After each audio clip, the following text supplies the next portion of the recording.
पिछले 10 सालों में हिप हॉप इंडिया में बहुत बड़ा हो गया है। बहुत बड़े बड़े आर्टिस्ट आ गए हैं। सीधे मौत, कृष्णा, रागा, कोई भी फेस्टिवल ले लो, NH7, लोला, कोई ना कोई हिप हॉप एक्ट जरूर होता है। इतना तो पेनिट्रेट हमने कर ही दिया है भाई कि everybody knows about desi hip hop. We have arrived and we are doing good for ourselves. पर जहां बात आती है एक यूनिक म्यूजिकल एक्सपीरियंस, एक कोहेसिव एल्बम, एक अच्छे बॉडी ऑफ वर्क की, वही 3-4 रुआब, बयान, ताबिया, नायाब एक हाथ पे गिन सकता हूं भाई में, उतने ही नाम आते हैं। Why doesn't this hip hop have enough classic albums? We gonna get right down to the nitty-gritty.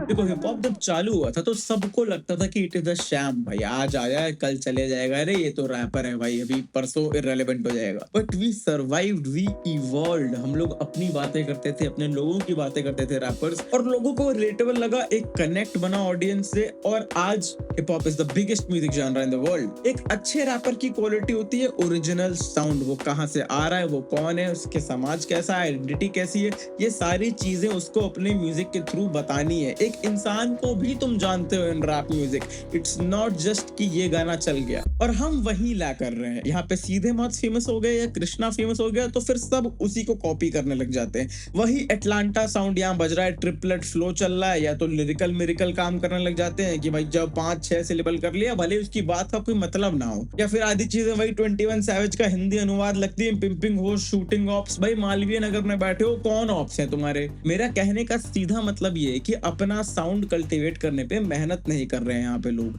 70-80% गाने जो बन रहे हैं वो हाईली डेरिवेटिव बन रहे हैं। यूएस में तुम लोग जाओगे तो भाई न्यूयॉर्क का अपना साउंड है, LA का अपना साउंड है, अटलांटा का अपना साउंड है, टेक्सास का अपना साउंड है। हालांकि वो लोग भी धीरे धीरे होमोजेनाइज हो रहे हैं, पर हम कुछ ज्यादा ही जल्दी हो गए। हमारी एज एन ऑडियंस भी यही आदत है भाई इंडिया में, इसलिए हमारी फिल्म इंडस्ट्री का भी यही हाल चलता है कि एक पिक्चर बनती है, उसकी सारी कॉपी बनना चालू हो जाती है, क्योंकि हम एक्सपेरिमेंटेशन अप्रिशिएट ही नहीं करते हैं एज एन ऑडियंस। कल को कोई आर्टिस्ट अपना साउंड बदल के आ जाए तो लोग बोलेंगे भाग भाई ये क्या बना दिया है। प्रभदीप अपनी हर एल्बम पे अपना साउंड री इन्वेंट करता है।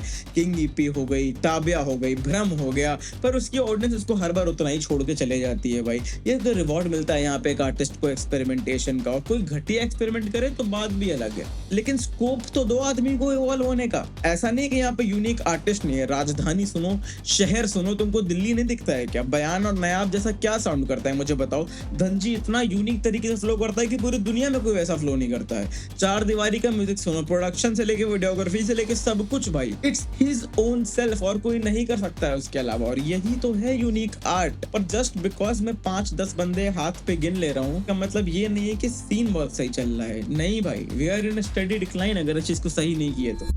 दूसरा मेजर रीजन ये है कि we as an audience has stopped caring about albums and projects. हमारे लिए गाने आते हैं, गाने चले जाते हैं, प्लेलिस्ट की तरह ट्रीट करते हैं हम लोग एल्बम्स को कि भाई ये गाने हैं, इसमें कोई ट्रैक लिस्टिंग का ना महत्व है, ना ट्रांजिशंस का महत्व है एल्बम पे। एक कोहेसिवनेस होती है एक प्रोजेक्ट की कि ये गाना पहले इसका कोई रीजन है, गाने ऐसे फ्लो कर रहे हैं एक दूसरे में।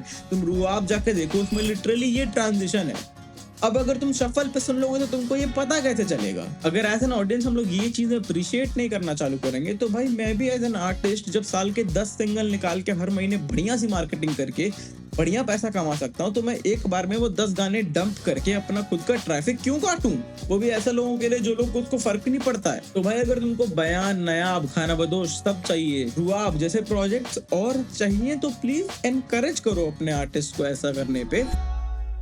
एक तो फर्स्ट लिसन रिव्यूज जो है ना कि प्रोजेक्ट आया नहीं और 2 घंटे में उसका रिव्यू डाल दिया किसी ने, वो चीजों को खराब कर रहे हैं भाई। पहले लिसन में खाली आदमी इतना ही बता पाता है कि ये चीज फेमिलियर लग रही है कि नहीं, पैटर्न रिकॉग्निशन हो पाता है बस, और इसीलिए हम लोग वही गाने पसंद करते हैं जो भाई पहले लिसन में समझ में आ जाए। कोई चीज को ग्रो करने का समय दो ना अपने ऊपर। अब फ्रैपे की एल्बम उठा के देख लो, पिछली इतने अलग गाने, इतने खूबसूरत गाने, पर तुम उसको समय नहीं दोगे उतना तो कैसे मजा ले पाओगे उसका? 2-4 दिन तो समय दो कोई चीज को ग्रो होने का अपने ऊपर। मैं समझ रहा हूँ सीन अभी यंग है, वो लोग 50 साल काम करके यहाँ तक पहुंचे, हम लोग को अभी 10 साल भी नहीं हुआ है ढंग से सीन को। लेकिन एज अ कम्युनिटी अगर अभी हम लोग इन चीजों पे ध्यान नहीं देंगे तो फंडामेंटल्स गलत हो जाएंगे अपने, और सीन कभी आगे नहीं बढ़ पाएगा। तो भाई अगर तुम चाहते हो कि आगे भी इस लेवल के रैपर आए, ऑनकोड जैसा रैपर निकल के आए, धंधी जैसा रैपर निकल के आए, तो अपने फेवरेट रैपर से पूछो कि तुम्हारा साउंड क्या है। बाकी समझदार को इशारा काफी है भाई, अगर तुम समझदार हो तो मुझे कुछ बोलने की जरूरत ही नहीं थी।